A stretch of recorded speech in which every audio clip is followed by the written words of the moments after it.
Bonjour à tous, voici la théorie à propos du point-virgule.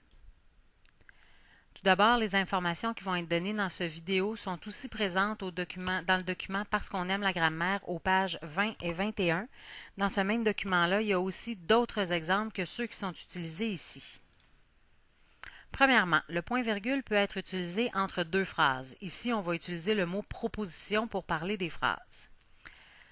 Le premier moment où on peut utiliser un point-virgule entre deux propositions, c'est quand nos deux propositions ont une relation logique entre elles, comme dans l'exemple ici.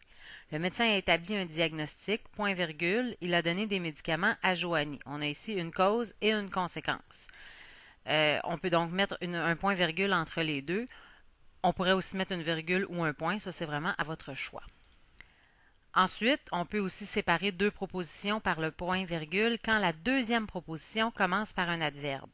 Elle a fait toute l'étude nécessaire, point-virgule, malheureusement, c'est notre adverbe, elle a tout de même échoué son examen. Et finalement, on peut séparer deux propositions par un point-virgule quand on met ces deux propositions-là en parallèle, c'est-à-dire qu'on va comparer deux éléments. Les filles se sont placées à gauche, point-virgule, les garçons se sont placés à droite. Ici, on compare l'emplacement des filles et des garçons. L'autre endroit où on peut utiliser le point-virgule, c'est dans une énumération. Je vous rappelle qu'une énumération, c'est une liste. Si vous décidez de séparer chaque élément de l'énumération par un point-virgule, vous devez changer de ligne à chaque nouvel élément et vous devez faire précéder cet élément-là par un signe graphique, comme un tiret, un point ou une astérisque.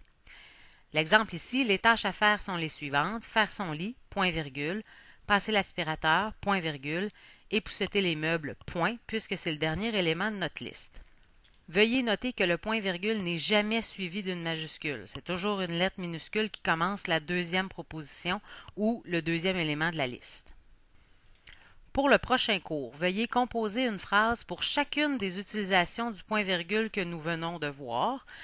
C'est ce qui va nous servir à faire la révision de la notion en classe avant de passer aux exercices pratiques.